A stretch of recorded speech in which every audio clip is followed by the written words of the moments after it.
오늘 이 중심의 말씀을 통해서 바벨론주의를 경계하라 하는 말씀을 가지고 생각하는 가운데 놀라운 하나님의 은혜와 축복이 여러분에게 임하기를 주님의 이름으로 축복합니다. 아멘. 바벨론주의의 근성은 한마디로 하나님이 없다. 하나님이 없다고 말합니다. 하나님이 어디 있느냐 그렇게 말합니다. 누가? 바벨론주의의 근성이 하나님이 없다 할 뿐만 아니라 하나님을 도전하고 반대합니다. 더 나아가 하나님은 죽었다고 말합니다. 성경은 이 세상을 다른 이름으로 바벨론이라고 부릅니다. 그 뜻은 혼합으로 무질서와 어지러움을 표시하고 있습니다. 이 바벨론에 대한 이름은 여러 가지로 표현하고 있습니다. 오늘 계시록 17장 1절에 그 앞장 보면은 큰 음녀라고 말했고, 계시록 17장 5절에 땅의 음녀라고 했고, 17장 3절 6절 7절에 보면 여자라고, 또 계시록 18장 7절에 보면 여왕이라, 큰 바벨론이라 오늘 본문 17장 5절에 견고한 성 바벨론이라고 오늘 요한계시록 18장 10절 큰 성 계시록 17장 5절 이런 등등으로 바벨론을 그렇게 표시하고 있습니다. 이것은 모두가 다 한마디로 이 바벨론, 이 우주적 백권성 거룩한 하나님의 왕도 새 예루살렘을 향한 도전성을 나타내는 이름들입니다. 우리는 이 계시록에서 무엇을 찾을 수 있습니까? 이 계시록에서 바벨론주의를 찾아볼 수 있어요. 그것은 이 세상의 성분을 알려주는 것입니다. 이 바벨론주의란 첫째로 무엇을 말하는가요? 그것은 사탄 숭배주의를 말합니다. 바벨론의 임금은 큰 붉은 용이라고 계시록 12장 3절 이하에 보면 그렇게 말했습니다. 그놈의 이름은 옛 뱀이라고도 하고 마귀라고도 하고 귀신이라고도 부른다고 요한계시록 12장 9절에 보니까 그렇게 찾아볼 수 있습니다. 또한 귀신의 처소와 각종 더러운 영에 모이는 곳입니다. 이 더러운 영, 불결한 영들의 활동 무대입니다. 예수님은 이것을 가르쳐 이 세상 임금이라 그렇게 표현했어요. 두 번째, 이 바벨론주의는 무신론, 즉 반신주의, 설신주의입니다. 무신론주의, 반신주의, 신을 반대하는 반신주의, 설신주의, 하나님이 죽었다는 설신, 이 바벨론주의의 근성은 한마디로 하나님이 없다 이렇게 말합니다. 하나님이 어디에 있느냐 그렇게 말합니다. 하나님이 없다고 할 뿐만 아니라 하나님을 도전하고 반대한다는 말씀입니다. 중요한 것은 더 나아가 하나님은 아예 죽었다고 말합니다. 이러한 사상을 무슨 사상이라? 바벨론주의 기본 태도요.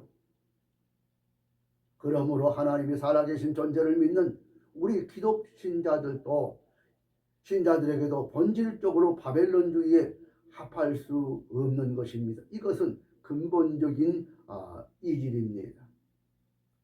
세 번째, 이 바벨론주의는 세계적인 패권주의입니다.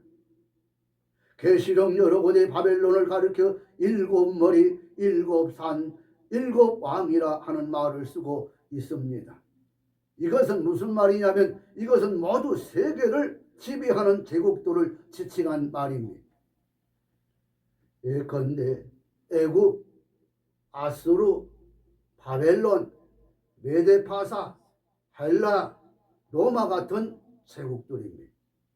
이 마지막 제국이 남아있다고 했습니다. 저들에게는 언제나 열뿔이 있다 그랬는데 이것은 그 제국의 위성국, 이 동맹국들을 의미합니다. 계시록 17장 3절 9절 11절 12절 계속 연거푸 17장에 보면 그런 말들이 계속 연결되어 있습니다. 오늘의 이 공산주의가 바로 이러한 패권주의를 이상으로 삼고 있습니다. 계시록 13장 1절에서 10절에 나타난 이 바다에서 올라온 짐승의 노래는 이 세계적인 패권주의 정체는 바로 하나 통일된 바로 세계 정부를 꿈꾸고 있습니다. 이것이 뭐냐면 우리 한국에 지금 세계 정부를 꿈꾸려고 종교 통합 운동을 하고 있지 않습니까? 여기에 정신 못 차린 주의 종들이 앞장서서 몇십억씩 돈으로 돕고 몸으로 돕고 그렇게 하는 것들을 보면서 참으로 안타까운 일이 아닐 수 없습니다. 주님의 때가 가까이 왔음을 우리는 직감해야 합니다. 아멘. 여러분, 역사상에 나타난 이 카이엘이나 히틀러, 무솔리니 종교 같은 자가 다 이런 초인적인 권력주의를 꿈꾸었던 것입니다. 저들은 자칭 여왕이라고 계시록 18장 7절에 그렇게 부릅니다. 이것은 영원한 통일왕국의 왕이 되실 예수 그리스도 이 왕권에 도전하기 위함인 것입니다. 어떠한 목사를 이렇게 딱 갖다 궁금해서 죄가 없는 애 없어요. 그런데도 본보기로 갖다 가둬요. 이것은 뭐요? 맛보기로 하는 거예요. 그렇게 해서 기독교인들의 동태를 살핍니다. 그러면서 요 근래는 뭐 교회를 폐쇄 운동한다는 거예요. 기가 막힐 일이. 망하려면 무슨 짓 못하는가요? 누가 하나님의 교회를 폐쇄합니까? 누가 주의 기름 부으신 주의 종들을 핍박하고 그리고 저들의 생명을 앗아간단 말입니까? 하나님은 살아계십니다. 아멘. 하나님은 불꽃 같은 눈을 가지시고 살아계십니다. 아멘. 오늘 이 바벨론주의는 네 번째 어형주의, 어형종교주의입니다. 계시록 13장 11절 16절 이하에 읽어보면 땅에서 올라오는 짐승이 있습니다. 그놈은 새끼 양같이 두 뿔로 가장을 하고 나오면서 그 입은 용의 말을 하고 행세는 용의 심부름을 합니다. 이놈은 용과 짐승의 권세를 받아 하늘에서 불을 떨어지게 하는 이적을 행합니다. 우상이 말을 하게 합니다. 그 결과 절대 다수의 사람들이 여기에 미혹을 받게 되고 그를 따르게 됩니다. 이것은 사탄의 역사입니다. 아멘. 사탄의 역사는 모든 능력과 표적과 기적과 불의의 속임수를 멸망하는 자들에게 임하고 있음을 데살로니가 후서 2장 9절에서 10절에 보니까 기록된 말씀을 읽을 수 있습니다.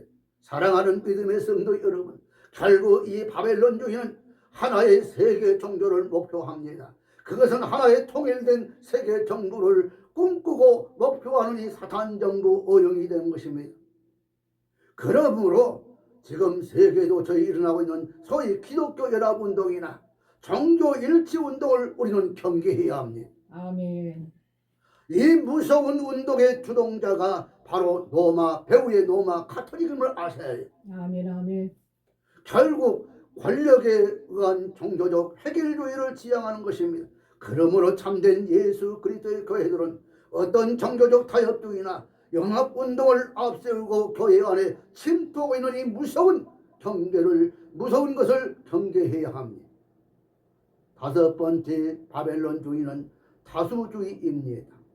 계시록 13장 16절 18절에 읽어보면 666을 받은 자가 나옵니다.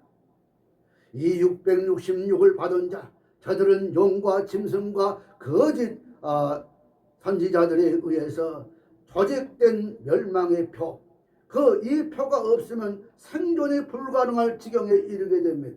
그러므로 절대 다수의 사람들은 살기 위해서 이 짐승의 표를 그 누구나 앞다투어서 사게 됩니다. 곧 이것이 무엇이냐? 불신앙의 편에 서게 된다는 것입니다. 그래서 666의 그 인표를 사요. 그런데 성경은 말하기로 확실히 말하면 이 표를 받은 자는 멸망의 자리에 이른다. 계시록 14장 9절에서 11절 19절, 20절, 20장 4절에 그렇게 언급된 내용을 찾아 읽을 수 있지요. 사랑하는 믿음의 성도 여러분, 이 짐승의 표 666은 사람의 수라고 했습니다. 불신앙인적인 이 다수주의를 가르쳐 그 이름이 누가복음 8장 30절에 와서 읽어보니까 그 이름이 큰 군대라 그렇게 표현하고 있습니다. 이런 인본적인 다수주의는 결국 넓은 문 앞에 서게 되고 그리고 거리로 들어간 자들입니다. 자, 이런 다수주의 물결과 행포 아래서 좁은 길을 걸어 좁은 문을 향하는 참된 소수의 교회들은 무수한 고난을 받게 됩니다. 이 고난을 받아도 우리의 영의 생명을 지키는 길은 이 좁은 길을 걸어가야 합니다. 아멘. 그리고 여섯 번째 황금 만능 배금주의 사상입니다. 바벨론주의는 우리는 계시록 18장에서 이 세상 바벨론에 즐기고 노래하는 이 수다한 상품들로 보게 됩니다. 심지어 사람의 영혼들까지 상품화되어 버렸습니다. 계시록 18장 19절에 보니까 계시록은 파고 들면 한이 없어. 그런데 파고 들을수록 참 재미있는 말씀이요. 그 말씀이 무궁무진하게 여기 다 들어있어요. 아멘. 이 구약 성경 전체가 이 계시록 안에 다 들어있어요. 아멘. 아멘. 자, 황금 만능 배금주의 사상. 많은 사람들은 돈만이 행복의 기초라고 말합니다. 돈만이 모든 인생 문제 해결의 열쇠라고 확신합니다. 이것을 지금 유물론이나 자본주의라고 하는 그 이름으로 나타나고 있습니다.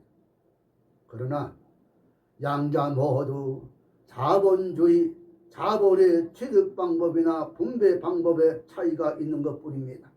하나님의 자본을 하나님의 청지기로서 사용하지 않는다는 입장에서 똑같은 것이에요. 우리 것이 무엇이 있어요? 가만히 보세요. 여러분, 이 세상에 뭐 가지고 오셨어요? 아무것도 가지고 오지 않았어요. 엄마 뱃속에서 태어날 때 하고 태어날 때 알몸으로 태어났어요. 아무것도 가지고 온 것이 없어요. 우리가 이 세상 떠나갈 때에 뭘 가지고 가요? 아무것도 가지고 가지 않습니다. 가지고 가고 싶어도 못 가지고 가요. 다 내려놓고 가야 합니다. 그러나 이 양자 모두 이 자본주의 취득 방법들입니다. 오늘날 이 세계는 무서운 이 배금주의가 팽배하고 있습니다. 이 무서운 황금 사상이 사람들의 신조가 되고 있습니다. 참으로 은과 함께 망하는 최종의 자리에 오늘 여러분과 나는 지금 이루고 있습니다. 사도행전 8장 20절, 요한계시록 18장 10절에 있는 말씀처럼 이러한 이 바벨론의 부가 일시간에 망하는 그 운명적인 환란 앞에 서 있는 것임을 계시록 18장 19절에 있는 말씀을 아셔야 합니다. 이 바벨론주의는 여덟 번째 이성 만능 과학주의입니다. 우리는 계시록 18장에 세공업자들과 등불빛을 보게 됩니다. 또한 맷돌소리 18장 22절에 맷돌소리를 듣게 되고요. 이들은 모두 다 무슨 말인가 하면 바벨론의 문화활동에 공존하는 자들이라 이렇게 볼 수 있어요. 저들은 이러한 과학 작업만을 문제 해결의 첩경으로 신조를 삼는 자들입니다. 철학자 이 어거스틴은 뭐라고 했어요? 그 역사의 말을 3단계로 보았죠. 신학의 단계를 종교시대라. 신학의 단계를 종교시대. 이 종교시대란 말은 신앙시대를 말합니다. 종교시대라 표현했고요. 형이상학적 단계를 뭐라고 했어요? 철학적 시대라 그랬어요. 실증주의 단계를 과학시대라 이렇게 세 가지로 표현한 바 있습니다. 이제는 종교적 신앙시대나 철학적 정신세대는 지나가 버렸습니다. 그냥 듣고 보고 느끼고 판단하고 그리고 어떻게 실험하고 분석하고 현재 나에게 피부적인 실제 이익만을 가져오게 되는 그것만이 곧 진리라고 하는 시대가 되어버린 것입니다. 진보주의 과학자 전도인은 진리를 실용가치로 실용성의 업적가치로 계산합니다. 어떤 이도 어떤 것이라도 나에게 실제로 실용가치가 있는 것만이 절대적 진리라고 말합니다. 오늘 우리 한국의 이 교육체계가 바로 미국의 이 전도의 바로 이 진보주의 교육체계가 한국에 수입된 것이에요. 전도인은 미국의 재건주의나 항전주의를 반대하고 나타난 바로 진보주의자입니다.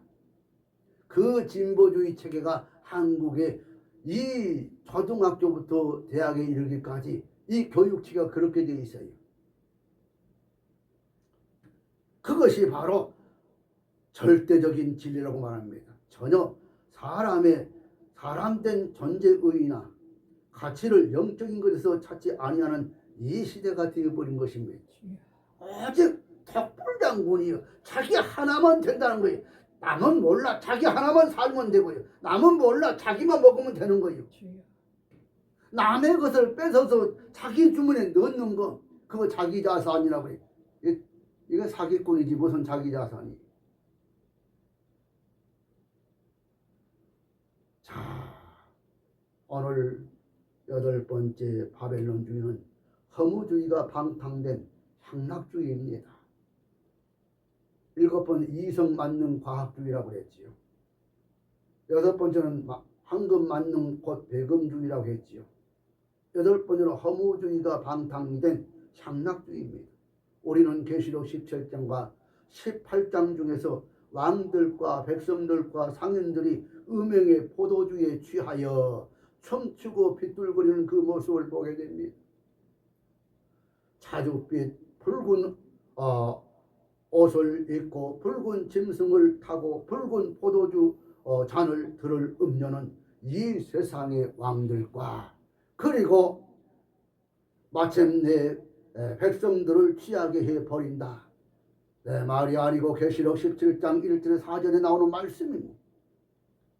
결국 취해버린 세상은 육체적인 음행으로 쾌락의 만세를 부릅니다. 이러한 성적인 쾌락을 위하여 검은고 타는 자, 나팔과 총수 보는 소위 예술인들이 동원됩니다. 계시록 18장 22절에 이게 가만히 보면 이 세상 돌아가는 문화 문명이 우연이 아니더라고요. 다 이렇게 성경과 조화를 이루어가고 있어요. 내일 죽으리니 오늘은 먹고 그냥 마시고 흥청망청 즐기자 그럽니다. 사실상 이러한 허무주의는 미래적인 불안과 공포에 이 충격에서 일어나는 것들입니다. 여러분, 이것이 바로 1, 2차 저 세계대전 중에서 일어난 실존주의 철학이요 사상인 것을 아셔야 합니다. 그 결과 마침내 취하고 춤추고 즐기는 이 육체적인 향락에서 공포와 불안을 도피해 보자는 것입니다. 이러한 절망적인 사상의 연기를 역시 사탄에 의해서 조종되고 있다고 하는 것입니다. 그걸 아셔야 돼요. 저는 가만히 보면 그저 요즘에는 계속 담배를 함부로 피우면 벌금 물어요. 버스 정류장에 담배 피우다 걸리게 되면 과태료를 물게 됩니다. 그러니까 꼭 금연 장소에 가서만 피우고 있는데 그 모퉁이 가서 이렇게 담배를 피우는 걸 가만히 보면 주여, 저 심령은 어쩌다가 저 담배 10cm 한 가락에 자기 인생을 저렇게 맡기고 있는가. 그러면서 푹 담배 연기를 몰아내세우면서 한탄하는 모습들을 보면서 얼마나 불쌍한 인생들입니까. 그 시간에 하나님 말씀을 들을 수 있다면 얼마나 좋겠습니까. 담배 한 가지에 자기 모든 삶의 그 영향을 되돌아보면서 그 후회하고 그저 슬픔 속에 잠기는 그 모습을 볼 때 안타까운 마음 금할 길이 없습니다. 여러분, 성경은 이런 바벨론에서 윤리적인 종말의 한 날을 예고하고 있습니다. 뭐라고?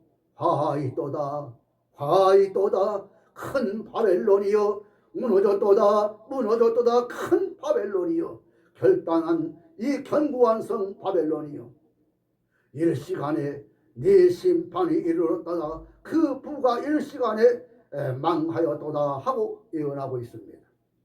그럼에도 성경은 이러한 바벨론주의의 운명적인 종말 앞에서 복음의 승리를 알려주고 있습니다. 할렐루야. 아멘.